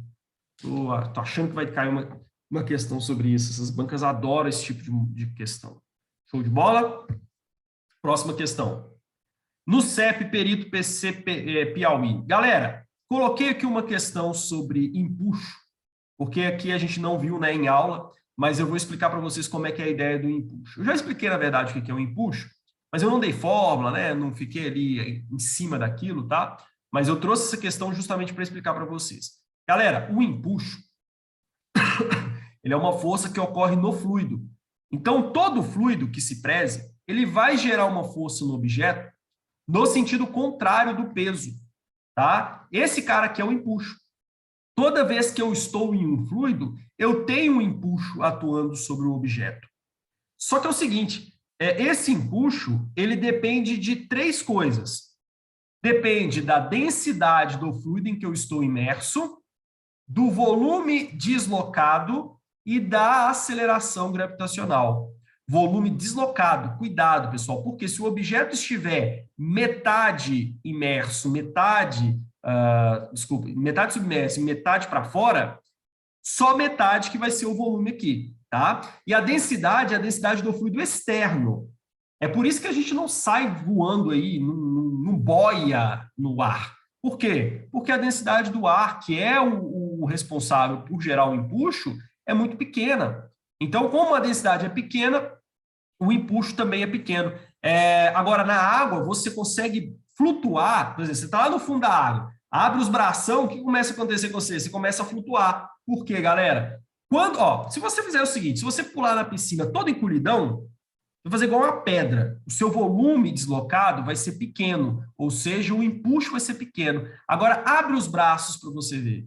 Se você abrir os braços, em tese, você vai aumentar o volume de água deslocado. Se você fizer esse aumento de volume de água deslocado, você vai aumentar o empuxo. Tá? Por que aqui a gente não consegue boiar no ar? Porque a densidade do ar é pequena. Tá? Mas pega um balão de gás hélio. Por que o balão de gás hélio não? Vamos pegar um balão de ar quente. Por que o balão de ar quente voa? Porque o balão de ar quente, pessoal, a gente aumenta muito o volume e o empuxo fica alto. Por que o balão de gás hélio flutua? Muita gente fala assim, porque a densidade do gás hélio é baixa. Mas espera aí, densidade não é força. Empuxo é força. Empuxo é o quê? Força é o peso do líquido, do fluido deslocado. Fluido, tá? Não líquido não. Peso de fluido deslocado. Empuxo é força. Densidade, pessoal, não explica por que as coisas flutuam, por que as coisas afundam, não. Cuidado. Muita gente fala assim, o chumbo afunda na água porque a densidade dele é maior do que a da água. Não. O chumbo afunda na água porque o peso do bloco de chumbo é maior que o empuxo gerado pela água. Não é por causa da densidade. Pessoal, a densidade não afunda e não flutua nada. Cuidado. É tudo devido à relação entre peso e empuxo. Então, você, por exemplo, boia na água, fica parado, cuidado, hein? Parado na água porque o seu empuxo é igual ao seu peso. Aliás, desculpa, o empuxo gerado pela água é igual ao peso do seu corpo, mas nunca você pode dizer que é a densidade. Está errado. Show? Dessa forma, por que os balões de gás hélio flutuam? Porque o empuxo gerado no balão é maior que o seu peso. Ô, Felipe, mas por que um balão de oxigênio não flutua, então? É porque se eu pegar no mesmo volume hélio e ar, o hélio, no mesmo volume, por ter densidade menor, vai ter menor peso. Tá? Menor peso frente ao maior empuxo, eu vou fazer o quê? Eu vou subir. Mas não é por causa da densidade especificamente, mas sim da relação empuxo e peso. Cuidado. Se banca vier com um papinho de que o objeto flutua por causa de densidade ou desce por causa de densidade, está errado. Se falar que está certo, é recurso, ganha na certa. Tá? Densidade não faz nada flutuar e não faz nada afundar. O que faz afundar e flutuar é empuxo e peso. A densidade pode até ser uma questão de localização de fluidos ou de objetos. O objeto está localizado acima de outro porque a densidade dele é maior. Beleza. Ou menor, não sei. Mas agora, eu dizer para você que o objeto afundou e flutuou por causa de densidade está equivocado. Vamos lá. Então, uma esfera... Então, entenderam o empuxo? Empuxo é isso, pessoal. É uma força que ocorre sempre nos fluidos. Quando eu falo fluido, é qualquer fluido. Ar, água, hélio, gás, tá? Qualquer um. Ah, outro fato. O empuxo gerado no mesmo balão com gás hélio e no mesmo balão com ar vai ser igual se os balões tiverem volumes iguais. A diferença é o quê? É o peso do balão de gás hélio e o peso de balão de ar, tá? Do balão de ar. Uma esfera de massa 0,1 kg foi pendurada na extremidade livre de um dinamômetro. Pessoal, o dinamômetro mede força, tá? Peso, no final das contas, em certas situações. Conforme figura abaixo. Quando a esfera é mergulhada totalmente em água, a leitura do dinamômetro indica um peso de 0,2 newtons. Quando a esfera está totalmente imersa no líquido B, com densidade desconhecida, a leitura do dinamômetro indica o peso de 0,4. Assumindo a densidade da água 1.000 km/m3 e que a aceleração da gravidade seja de 10 metros por segundo quadrado, a densidade do líquido B será igual a... Pessoal, vamos lá. Antes de qualquer coisa aqui, o que você vai calcular? O peso da esfera. Porque o peso da esfera na água e o peso da esfera no bloco B, no líquido B, não vai mudar em nada. Então, eu vou calcular a primeira coisa, o peso. O peso, pessoal, é o quê? Massa vezes gravidade, ou seja, 0,1 vezes 10, que vai dar quanto? 1 newton. Então, galera, o peso dessa esfera é 1 newton. Dessa forma, o dinamômetro deveria marcar quanto de peso se eu não tivesse água, não tivesse o fluido? 1 newton. Mas acaba marcando diferente. Por quê, pessoal? Porque, pessoal, aqui eu vou ter o quê? O peso da esfera, só que além do peso da esfera, pessoal, tem também quem? O empuxo gerado pelo líquido. Aqui a mesma coisa, eu tenho o peso da esfera que continua o mesmo, mas eu tenho o empuxo gerado pelo líquido, tá? Aqui é a água que é responsável, aqui é o líquido B. Vamos às marcações? Vamos às marcações. Pessoal, no primeiro caso, o dinamômetro indicou um peso de 0,2. Por que ele indicou isso, pessoal? Por que ele indicou 0,2, pessoal? Porque eu tenho 1 newton para baixo, mas eu tenho um empuxo avacalhando a história. E quanto que vai ser esse empuxo, pessoal? Para gerar um peso aparente de 0,2? 0,8. Mas, Felipe, como é que você sabe disso, meu filho? Porque, pessoal, marcou 0,2 aqui. Quer dizer que eu tive um contraponto àquele peso de 1 newton. O meu peso real é 1 newton. Mas se eu marquei 0,2, foi porque eu tive 0,8 para cima, me atrapalhando. Tá? Já no segundo caso, eu marquei 0,4. Por quê? Eu tive 1 newton aqui, mas eu tive quanto aqui, galera? 0,6 aqui, tá? De empuxo. Então, é por isso que eu marquei 0,4. Tá? Pessoal, empuxo é o quê? Densidade vezes volume vezes gravidade, correto? Eu sei o volume do bloco? Não. Se eu soubesse o volume do bloco, pessoal, já daria para calcular, inclusive, o empuxo na segunda, a densidade na segunda situação. Porque eu já tenho o empuxo na segunda situação, não, só que o problema é que eu não teria a densidade na segunda situação e nem o volume. Tá? Então, eu não consigo partir para a segunda situação direto. Porque o que a questão quer, Felipe? A densidade do líquido B, a densidade do meio externo. Tá? Então, não dá para ir para a segunda opção. Por quê? Porque eu não tenho o volume do bloco. Tá? Da esfera. Então, galera, o que eu vou fazer primeiramente? Calcular o volume da esfera, depois eu vou jogar na segunda equação. Como você vai fazer isso, Felipe? Pessoal, eu sei que empuxo é densidade vezes volume deslocado vezes gravidade, correto? Qual é o empuxo na primeira situação em que eu sei a densidade do líquido externo? O empuxo, galera, é quanto? É 0,8. Qual é a densidade do fluido na primeira situação? É a água, é 1.000. Então, jogo 1.000 aqui. Qual é o volume? Não sei. Qual é a gravidade? É 10. Vocês entenderam por que eu fiz isso aqui? Eu fiz isso aqui, pessoal, para achar o volume do bloco da esfera para jogar na segunda situação. Então, vamos lá. O volume vai dar número bem pequeno mesmo, viu, galera? Vai ser 0,8 dividido por 10.000. Tá? 0,8 dividido por 10.000. Eu vou fazer essa conta na calculadora para não perder tempo. 0,8 dividido por 10.000. Galera, dá zero, nossa senhora, 0,00008. o quê? Metros cúbicos. Por que dá metros cúbicos, Felipe? Eu usei metro aqui, eu usei newtons aqui, então vai dar metros cúbicos, tá? Agora, com isso, jogo na segunda fórmula. Por que, Felipe, você vai jogar na segunda situação? Porque, galera, é o que a questão quer, a densidade do fluido na segunda situação. E lembrem-se, pessoal, a densidade a qual o empuxo obedece é a densidade do fluido, não do bloco. Cuidado, ou da esfera. Cuidado. Por que o navio não afunda na água? Porque a densidade do navio é menor que a da água. Vocês estão doidos, velho? Vocês estão doidos? Não é por causa disso, não. O navio não afunda na água, pessoal, porque o empuxo gerado pela água é igual ao peso do navio. Tá? E lembrem-se que empuxo tem a ver, pessoal, com a densidade do fluido, que no caso é quem? É o fluido externo a ele, que é a água, e um pouquinho do ar também. Tá? O ar, pessoal, também realiza um pouquinho de empuxo sobre o navio, viu? Ah, mas Felipe, também? Também. Isso é considerado no cálculo, Felipe? Ah, pessoal, eu acho que sim, tá? Eu acho que sim, porque eu não entendo muito de engenharia naval, mas eu acho que deve ser calculado também. Beleza?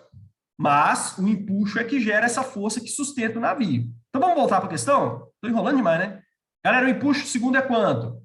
0,6. Então, ó, 0,6 é igual a densidade? Não sei. O volume? Aí eu vou pôr em notação, tá, pessoal? Ó, 1, 2, 3, 4, 5. Então, 8 vezes 10 a menos 5 vezes 10, tá? Pessoal, como eu estou multiplicando por 10, fica 10 a menos 4. Então, eu tenho o seguinte, 6 vezes 10 a menos 1 é igual a densidade vezes 8 vezes 10 a menos 4. Vou passar o 8 vezes 10 a menos 4 para lá, fica. Densidade do fluido é 6 vezes 10 a menos 2, menos 1, perdão, dividido por 8 vezes 10 a menos 4. Galera, 8 dividido por 6 dividido por 8, perdão, 6 dividido por 8 dá 0,75, tá? É a única que tem aqui a letra A, mas vamos continuar, vamos entender isso daqui. Dá 0,75. Aí, as notações, como é que fica? Pega o de cima, subtrai com o de baixo. Menos 1, menos 4 vai dar mais 4. Então, fica o quê, pessoal? 0,75 vezes 10 elevado a menos 1 menos 4, 10 a 3. Galera, 10 a 3 é a mesma coisa que 1.000. 1.000 vezes 0,75, 750 quilos por metro cúbico. Resposta, letra A. Show? Então, pessoal, aqui está explicada a ideia de empuxo, caso alguém não tenha entendido. Tá? É uma força que ocorre sempre no fluido, é igual ao peso do fluido deslocado, sempre contrária à força-peso. Tá? Ocorre nos fluidos e é ela que explica por que a gente flutua na água, por que as coisas flutuam no ar e não a densidade. Próxima questão. No CEP, Perito PC Piauí, eu tinha que fazer uma questão de movimento oblíquo. Não tem jeito, galera. Cara, movimento oblíquo é o chamariz da física. Todo professor que vai elaborar uma prova de física fica louco por movimento oblíquo, tá? Então, a gente vai ter que fazer uma questãozinha aí de movimento oblíquo para relembrar alguns assuntos, tá? E eu peguei logo a questão bem enjoada, mas vamos lá, porque é assim que a gente tenta barrar o que a banca pode fazer de maldade com a gente. Ó, o morteiro, um artefato lançador de granadas, está afastado a uma distância X de uma linha vertical posicionada sobre uma encosta. Ver figura. Tem aqui. O ângulo θ de lançamento do morteiro é 30 graus. Uma granada é lançada com velocidade inicial, cujo valor é de 100 metros por segundo. O ponto P de impacto da granada na encosta está a uma altura de 120 metros em relação ao ponto de lançamento. Considere seno e cosseno esses valores aí, aceleração da gravidade igual a 10. Desprezando o atrito, o alcance X para que a granada atinja o ponto P da encosta depois de ultrapassar o ponto mais alto de sua trajetória será igual a... Felipe do céu, velho, como é que resolve essa questão? Inclusive, caiu uma questão igualzinha na prova do Enem. Os alunos piraram na batatinha. Pessoal, antes de mais nada, se te deu o ângulo É porque a questão vai precisar usar. E antes de você pensar em qualquer coisa, não se esqueçam, esse VO do jeito que está aqui não dá para resolver absolutamente nada. Sabe o que você vai fazer? Você vai transformar esse VO em outros dois Vs. O VOX, que a gente vai chamar de VX, e o VY, galera. Não adianta você tentar fazer essa questão com um VO só. Não vai resolver sua vida. Tem que transformar em VY e VX, porque, pessoal, lembra que eu já falei para vocês em aula? Movimento oblíquo simplesmente é a transformação de um movimento estranho em dois movimentos que a gente conhece. No VX, galera, o movimento é retilíneo uniforme, ou seja, todas as ideias do MRU. Na vertical, é um MRUV, todas as ideias do movimento variável. Então, o que eu vou fazer? Eu vou transformar esse VOzão esquisitão aqui em VY e VX para a gente começar a resolver essa questão. Como é que eu faço isso, Felipe? Pessoal, é aquela ideia que eu falei com vocês lá na força elétrica. Vx, pessoal, é cosseno, Vy é seno. Então, eu pego o VO, que o meu é 100, multiplico pelo cosseno, que é quanto? 0,87, tá? E vou pegar para achar o Vy 100 vezes o seno, que é 0,5, tá? Pessoal, o Vx, que é a velocidade na horizontal, vai ser 100 vezes 0,87, que vai dar 87, tá, pessoal? 87 metros por segundo. Já o Vy é quanto? 50 metros por segundo. Pessoal, quando eu fiz isso, acabou, esquece esse VO. Agora você vai ter dois movimentos, o da vertical e da horizontal. Tá?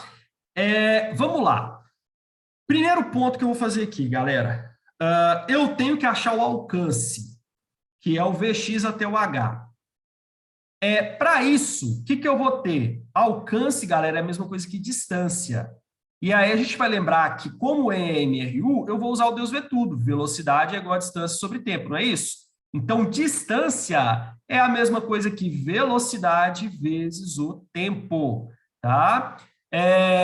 Distância, que vai ser o nosso alcance x, é igual a velocidade. Qual que é a velocidade, pessoal? É a velocidade em x, que é 87. Nossa, que beleza, vou resolver essa questão de cara, né? Calma, gafanhoto, você não vai resolver de cara assim, desculpa. Vezes o tempo. Vai, Felipe, quanto que é o tempo? Eis o meu problema, galera. Qual é o tempo que essa danada dessa granada vai demorar para sair lá do zero e ir até ao monte? Felipe, qual é o tempo, velho? Não sei. Galera, aqui é aquela velha história que eu sempre falo para vocês. O seu problema em movimentos oblíquos é sempre quem? Ou na maioria, 99% dos exercícios, tempo. Então, o que você tem que fazer?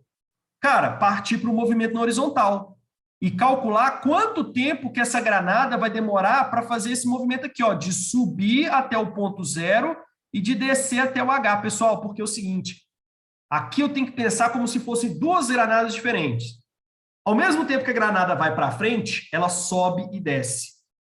Mas eu vou separar os movimentos, porque se eu não separar, eu não vou conseguir sair do lugar. Um movimento daqui é o que eu quero. Só que eu tenho que achar quanto tempo a granada demora para subir até o ponto mais alto e cair no monte. Galera, eu vou ter que fazer o quê, então? Primeira coisa, saber quanto tempo a granada demora para chegar até a altura máxima. Tá? Depois, calcular o tempo que a granada demora para descer até a altura de 120 metros. É isso que eu vou ter que fazer aqui. Ai, Felipe, tem um outro jeito mais fácil. Basta você determinar... Galera, não, ó, sinceramente, não vou inventar moda. Eu vou por aquilo que eu sei. Eu vou saber o tempo que eu demoro até o ponto mais alto, depois eu vou calcular o tempo que ela demora para chegar até o H aqui, tá? Somar esses dois tempos, esse tempo vai ser o que eu vou jogar aqui para achar o alcance. Tem gente que começa um malabarismo. Ah, mas a altura é a mesma do lado de cá. Aí eu vou fazer uma proporção. Cara, não. Calma. Vai pelo que você sabe. Você consegue calcular a altura máxima? Consigo. Você consegue calcular o tempo que demora para a altura máxima, mais o tempo que demora para descer até o H? Consigo. Vai pelo simples, galera. Vai pelo que você sabe. Então, vamos fazer isso. Mas, Felipe, como é que a gente calcula a altura máxima, velho? E o tempo que eu vou demorar para a altura máxima? Galera, você sabe a velocidade inicial, tá? A inicial da granada para que ela comece a subir, que é quanto? É essa daqui. E a velocidade final de subida da granada até o ponto mais alto é quanto, galera? É o VY. E quanto que vale? 0. Você sabe a velocidade inicial, você sabe a velocidade final, né? Você sabe que a gravidade é 10, que é a única aceleração desse presente desse movimento. Então, você consegue saber a distância. Com a distância, com a altura, você consegue saber o tempo que demora. Show? Vamos lá? Então, vamos calcular essa altura. Através de quem? Pessoal, como eu sei velocidade final e eu sei velocidade inicial, aliás, eu tenho três fórmulas, basicamente, para movimentos na vertical, né? Vovô, vovó, mais duas amigas dela. Opa! Vovô, vovó, mais duas amigas dela. E o diabo vê também, mais meio atrapalhado. Só que, pessoal, essa segunda fórmula tem um problema seríssimo. Por quê? Pessoal, te deu o tempo que a bolinha demora para chegar ao ponto mais alto? Não deu. Então, filho, esquece essa fórmula. Não vai funcionar de jeito nenhum, tá? Então, eu vou pela primeira, porque assim eu consigo achar a altura. Aí, Felipe, mas não é altura, é distância. Gente, tem gente que fica gravando assim. V ao quadrado é igual a VO ao quadrado mais 2 vezes G mais 2 vezes G vezes H. Aí o cara vai lá e grava V ao quadrado é igual a VO ao quadrado mais 2 vezes A vezes D. Gente, a fórmula é a mesma. Basta você lembrar que a aceleração, nesse caso, é a aceleração da gravidade e que D é a altura encontrada. Grava uma fórmula só, velho. Fica gravando esse tanto de fórmula. Gente, aí tem gente que grava V vezes seno de... Mano, tem gente que faz essa loucura. Eu já falei, cara, não é hora de você ficar fazendo essa doideira. Grava o simples. Vamos lá. Velocidade final, galera. Qual que é a velocidade ao final da altura máxima? É 0. 0 ao quadrado. Qual que é a velocidade inicial do movimento? Pessoal, a velocidade inicial é 50. 50 ao quadrado. Aqui, galera, não é mais, tá? É menos. Felipe, por que menos? Porque a gravidade, pessoal, está contra o sentido do movimento.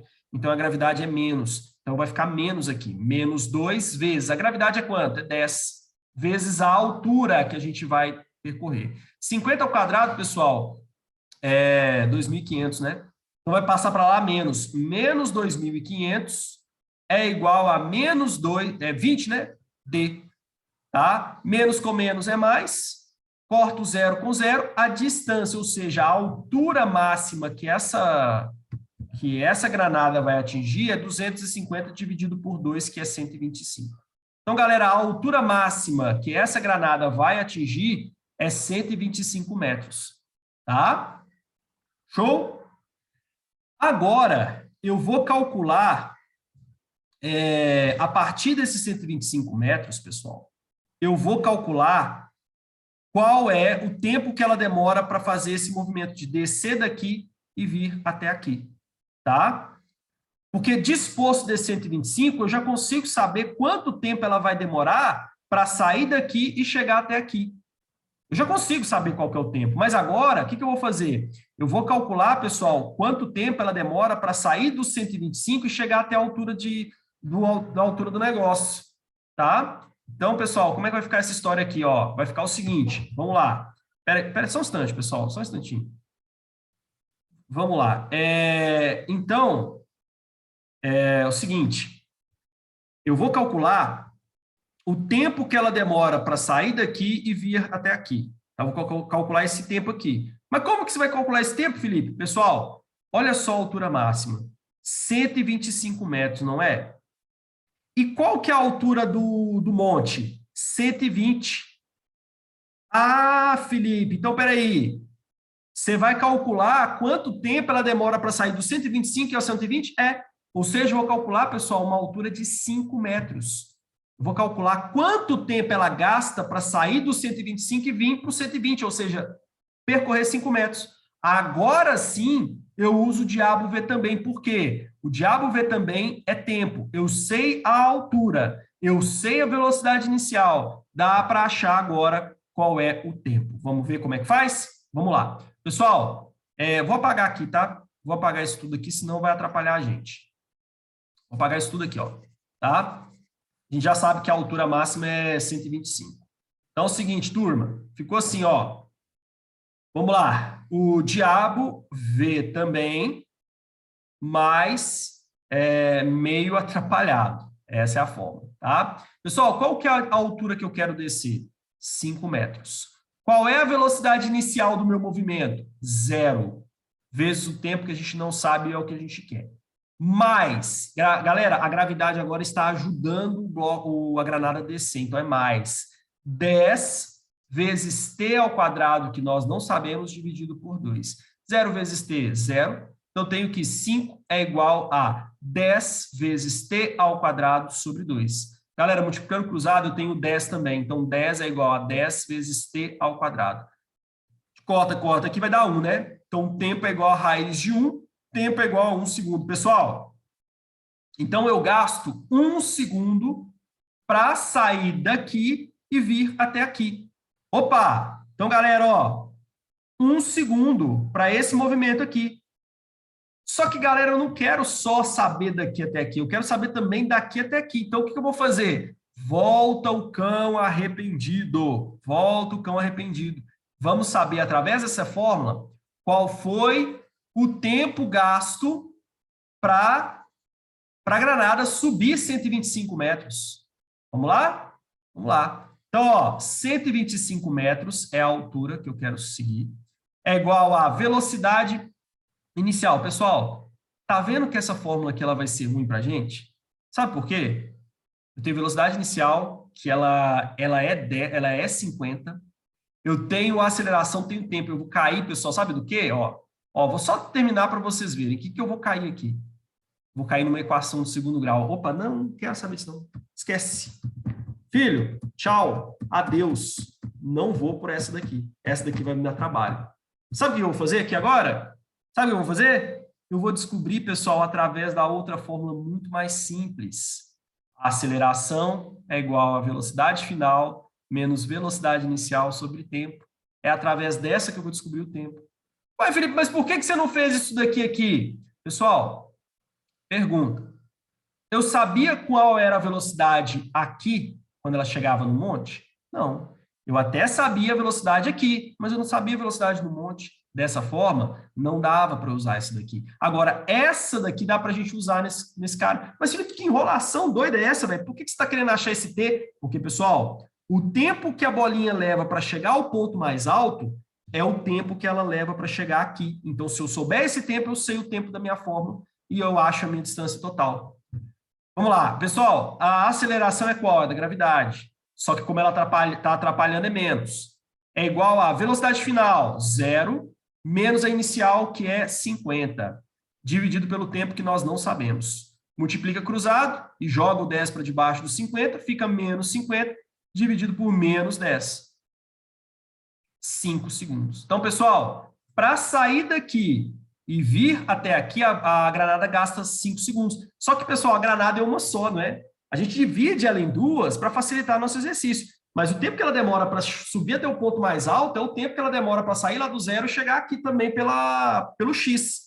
Então, eu gasto 5 segundos. Mais um para bater na encosta, 6 segundos. Então, eu venho aqui e faço distância é igual a 87 vezes 6 segundos. Eu não sou doido de perder todo o nosso exercício fazendo essa conta na mão. 87 vezes 6, que Deus nos ajude e dê um resultado que tem aqui na resposta, tem mesmo, 522 metros. Ufa, Felipe, pelo amor de Deus, que questão cabulosa. Só que, galera, é o máximo, é a questão mais desgramada que eu acho que pode aparecer para vocês na prova do dia 12. E é assim que a gente resolve. Show de bola? Sem mais delongas, sem perder tempo. Próxima questão. Galera, durante a investigação de um acidente, de um incêndio, o perito da PCDF chegou-se à conclusão de que possível causa seria sobrecarga de uma extensão elétrica, onde estavam ligados dois... Pessoal, primeiro ponto. Você tem que entender que uma extensão elétrica, um Benjamin ou um T, tá? Todos estão ligados na mesma tensão, porque todos estão ligados em paralelo. Por exemplo, você já viu um T ou numa extensão, você desligar a televisão, e, por exemplo, suponha assim, ó, tem o DVD, nem existe mais isso, Mas, ó, tem o DVD, televisão e home theater, tá? Na mesma extensão. Você já viu você desligar o home theater, desligar a televisão e o DVD? Não, porque uma extensão, pessoal, ela liga os aparelhos em paralelo. Então, todos vão ter a mesma tensão. O primeiro ponto aí já é esse, tá? Onde estavam ligados 2 secadores, respectivamente, e um alisador elétrico de 400 watts. Então, todo mundo ligado em paralelo, tá? Isso aqui, ó, galera, ó. Eu tenho aqui secador, alisador, sei lá, outra coisa aqui, todo mundo ligado paralelo, numa mesma tensão V, tá? Considerando essa situação hipotética e sabendo que a rede local opera num DDP de 220 volts, assinale a alternativa que apresenta a corrente elétrica demandada quando os 3 dispositivos elétricos estiverem ligados ao mesmo tempo. Pessoal, questão de boaça. Muito de boa. Se você quiser fazer de um jeito, pode. Se quiser fazer do outro, pode também, mas eu vou fazer do jeito que eu pensei aqui. A tensão é igual no 1.200, que é igual no 600, que é igual no 400. Eu vou calcular a corrente elétrica em cada um, depois eu vou somar, tá? Se você quisesse também somar as potências e através da tensão descobrir qual era a corrente, também pode. Mas eu vou fazer só para ficar mais rebuscado. 1.200, pessoal, dividido por 220. Ah, meu filho, como assim que você já está dividindo assim, velho? Explica para a gente. Pessoal, potência é tensão vezes corrente. Dessa forma, tensão é igual a potência, corrente é igual a potência sobre tensão. Então, eu pego 1.200, divido por 220, tá? Vai dar 5,45. Então, ó, 5,45 amperes, tá? Divido 600 por 220 também, 2,73. E divido 400 por 220, que dá 1,82. No final das contas, se eu fizesse somando aqui também, daria a mesma coisa, tá, pessoal? Somando as potências e dividido pela tensão também daria a mesma coisa. Mas no final das contas, eu tenho uma potência total, uma corrente total, aqui já vai sair pronto, tá? Então, eu tenho uma corrente total aqui, fazendo a soma, deixa eu ver, 5,45 mais 273 mais 1,82. Eu tenho exatamente 10 amperes. Resposta, letra D. Show de bola? Aí, Felipe, e se fosse os resistores em série? Galera, tensão para um, tensão para outro, tensão para outro. A tensão não é igual no resistor em série, tá?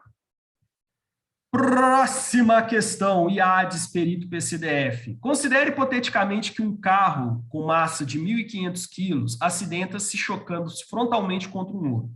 Após a perícia, conclui-se que a velocidade inicial do veículo era 20, essa aqui é a última questão, tá, pessoal? Menos 20i. E, afinal, 3 metros por segundo i. Nessas condições, o valor do impulso em razão da colisão é... Pessoal, impulso na física pode ser dado por, tá? Força vezes variação de tempo, ou seja, tempo de contato, ou variação da quantidade de movimento. Mas, Felipe, o que é esse tal desse I aqui que está aparecendo para a gente? Pessoal, isso aqui é do sistema cartesiano I, tá? IJZ, tá? IJZ. Sabe o que isso significa? X, Y, Z. Coordenadas X, Y, Z. Então, se aparecer lá na prova, lá no, eu tenho 2i, 3j, pessoal, é a mesma coisa que isso daqui, ó, 2, 3, coordenadas 2 e 3, tá? Então, não se assustem caso apareça um i, um j lá para vocês, só tá mostrando as coordenadas, tá? X, Y, Z. Mas vamos lá. Aqui não vai ter esse problema, porque as duas velocidades estão na coordenada x, que é a i. Então, velho, vai bater em x e voltar em x. Acabou. Então, eu já descarto, por exemplo, a letra B, que está falando que vai voltar em j. Está errado. Vai voltar em i. Se uma coisa colide, bate em i e volta em i, o impulso vai ser em i também. Não tem como ser a letra B. O impulso ser em j? Não. Pessoal, o impulso tem a mesma direção e sentido da quantidade de movimento, da variação de quantidade de movimento. Se a variação de quantidade de movimento for em I, o impulso vai ser em I também, que é X, tá? Então, vamos lá, galera. Eu vou definir o impulso, então, pela variação de quantidade de movimento, porque eu não tenho força, não tenho tempo de contato, então, vou através dessa segunda forma. Vamos lá. Impulso, então, galera, é quantidade de movimento final menos quantidade de movimento inicial. Ou seja, impulso é igual a massa vezes a velocidade final do veículo menos a massa vezes a velocidade inicial do veículo. Pessoal, como eu tenho a massa aí é igual do veículo nos dois casos, eu vou colocar em evidência. Então, o impulso é igual a massa do veículo, 1.500, vezes velocidade final, pessoal, 3, menos velocidade inicial, menos 20, tá? Cuidado, hein? Tem que colocar o menos aqui. E aí vai ficar o quê? Impulso é igual a 1.500 vezes 3 mais 20, que vai dar 23. Aí agora é só fazer essa conta, 23 vezes 1.500.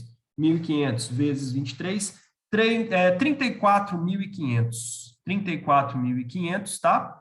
Opa! 34.500 quilogramas vezes metro por segundo de quantidade de movimento, de variação de, desculpa, de impulso, tá, pessoal? Vai ser em qual movimento? O impulso vai voltar onde, pessoal? Em I. Então, é I, tá? Então, vamos lá. Colocou em notação científica, pessoal. Então, é 3,45 vezes 10 a 4, tá? Quilograma vezes metro por segundo. Pessoal, opa, quilograma vezes metro por segundo. Cuidado. O impulso deu negativo? Não. E, então, não pode ser a letra A. É a letra B. A fórmula de impulso, pessoal, ela já te dá aqui o valor na ideia vetorial. Então, se deu menos aqui, vai dar menos mesmo no impulso. Se deu mais, vai dar mais. Show? Passamos, hein? Mas valeu a pena. Pessoal, novamente, muito obrigado pela atenção de todos vocês. Meu cabelo está até desarrumado. Obrigado pela paciência.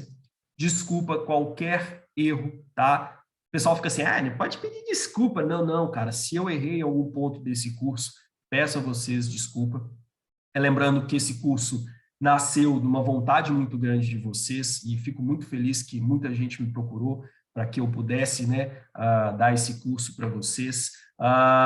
Não foi um enlatado, que eu simplesmente peguei coisas de cursos antigos e fui colocando, vocês viram aqui, foi na raça, gravando nos meus intervalos dos meus trabalhos, gravando de madrugada, gravando 5 horas da manhã, 6 horas da manhã, por isso que a gente teve um atraso em algumas aulas, mas eu fiz o que eu pude, tá?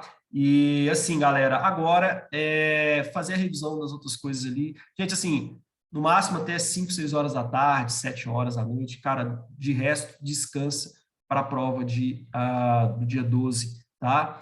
E só tenho a agradecer a todos vocês por me fazer aí recuperar um pouco dessa, um pouco não, totalmente a vontade em dar aula. De fato, eu recuperei aquela vontade que eu tinha perdido por um sistema educacional que está totalmente arcaico, está totalmente aí desalinhado com as novas tendências. E, cara, eu fico feliz que eu tenha ajudado vocês de alguma forma, tá? Qualquer coisa que vocês lembrarem lá na prova, né? O Felipe falou isso, o Felipe falou aquilo, não é porque a gente é mãe de Ná, tá? Eu odeio isso, porque o cara vira e fala assim, eu acertei a questão que caía na prova. Meu filho, você fez 1 milhão de questões, professor. 1 milhão de questões. Vai chegar lá na prova, tem que ter alguma coisa parecida com o que você deu, é lógico. Não é porque você é mãe de Ná que eu sou fodão. Não, é que você fez tanta questão, você se matou tanto de fazer questão que, cara, não tem jeito da física pular o muro, não. O cara vai cobrar lá só questão de gravitação universal? Não. Ele vai cobrar só questão? Não, ele vai cobrar tudo. E inevitavelmente, você vai acabar estudando por coisas que você deu mesmo. Eu tô com uma... Velho, é um desabafo aqui para vocês. Eu tô com uma raiva gigantesca desse geral, em que as pessoas ficam vendendo certas coisas que não são verdadeiras, que eu estou, assim, pensando seriamente em partir para um outro ramo do marketing. Porque esse marketing canibal, esse marketing agressivo demais, e o pessoal tem que fazer dancinha, pelo amor de Deus, eu vi um dia desses aí, eu não vou comentar qual, mas eu vi um dia desses aí o povo fazendo dancinha para divulgação de curso, que eu fiquei assim, meu Deus, se eu precisar chegar nesse ponto para vender qualquer coisa na minha vida, eu morro de fome, mas eu não vou passar por essa palhaçada para vender curso, não. E eu não vou ficar na internet igual um palhaço fazendo bobagem. Isso aí é para atrair quem não estuda de verdade, para quem não corre atrás. Porque aquele que corre atrás, que está estudando de fé e fato, ele vai se preocupar com conteúdo, com matéria, com exercício, com questão. Não é que você fica lá, o retardado balançando, dançando a bundinha. Pelo amor de Deus, cara, eu fico pé da vida porque as pessoas estão entrando numa imbecilidade sem fim. Então, assim, galera, nada contra se você gosta de dancinha, nada contra que você gosta de bobagem. Eu falo bobagem, eu falo besteira. Tem professor que fala besteira pra caramba, eu acho legal, mas eu tô preocupado com a imbecilização do negócio. É tipo coisa de retardado mesmo. O negócio você tá vendo é coisa assim de retardado, não, pessoal, desculpa o termo, mas é gente assim, tá caminhando para um negócio bastante imbecil. Então, assim, eu tô meio preocupado com esse negócio, sabe? Fazer dancinha lá de TikTok para atrair aluno. Pelo amor de Deus, velho, o aluno que é bom de ver. Eu quero atrair o aluno que quer estudar. Eu quero atrair o aluno que está querendo correr atrás. Não é aquele aluno que compra só porque você fez dancinha lá no TikTok, não. Aí é dancinha disso, aí é atuação disso. Aí o cara começa a atuar no negócio, velho, que tá, cara.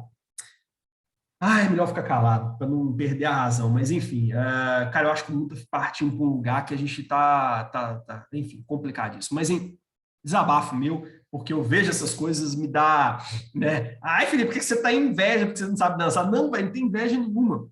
Mas é que eu fico vendo esse tanto de coisa e eu fico pé da vida. Tanto que, galera, eu tô assim, meu Instagram, vocês veem que é pouquíssimas coisas. Eu não fico com essa bobagem, porque eu acho que se precisar ganhar aluno através disso, velho, bicho, você tá jogando seu diploma no lixo. Mas eu posso fazer dancinha? Pode, velho, não tô falando que você não pode fazer, não, mas eu tô falando a imbecilização do negócio. É se tornar o negócio uma coisa idiota. Não é assim, velho. Sabe? Tem que ter um pouquinho de bom senso na realização das coisas, porque é educação, velho. Isso aqui é coisa séria, sabe? Transformar a educação numa coisa divertida é uma coisa. Agora, transformar a educação numa coisa frívola, aí, cara, não, nós estamos perdendo o rumo.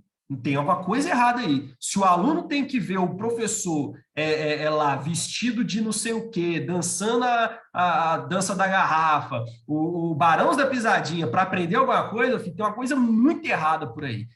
Errado é você que não faz esse tipo de coisa. Pode ser, mas eu não vou entrar nessa onda, não. Meu papo é sério, meu papo é reto e é com quem quer, de fato, passar em concurso público e quem quer estudar. Eu não vou me propor esse papel para ganhar aluno, para ganhar seguidor, não. Beleza? Então é isso. Desabafo feito. Boas energias para vocês dadas. Sim, gente, estou torcendo de verdade para todos vocês que me acompanham, que tenham uma boa prova e que se saiam muito bem. Lembrem-se que número de candidatos nunca foi preponderante, nunca foi fator para tornar uma prova fácil ou difícil. Cerca de 90% das pessoas que vão lá são essas pessoas que ficam lá acompanhando bobagem no Instagram e não estudam absolutamente nada. Então, se eu tenho 1.000 candidatos numa prova, pode ter certeza que desses 1.000, apenas 100 estão de fato concorrendo àquelas vagas. O resto, galera, tá ali indo no fluxo, foi lá, pagou porque viu no YouTube, no Instagram, que saiu o concurso da PRF, da Polícia Civil e tal. Então, galera, número de candidatos nunca significou nada. Concorrência nunca significou nada. O que significa de verdade é aquilo que você levou e que você estudou e aquilo que você treinou, tá? Então, levo a vocês boas energias, de fato. Estou, assim, torcendo de coração para todos vocês que me acompanham, que façam uma boa prova, que você que estudou, que dê certo e que seu sucesso vai vir. E, assim, galera, é isso. Descansem, bom sábado, bom domingo para vocês. E depois da prova, eu vou fazer a prova junto com vocês. Mas por que, Felipe, que você não vai assumir? Primeiro, porque não quero, pessoal, não é minha praia. E segundo, que eu não estudei as outras matérias, direitos humanos, biologia, português tem uma cara que eu não estudo, então, velho, eu vou lá para fazer a prova de física.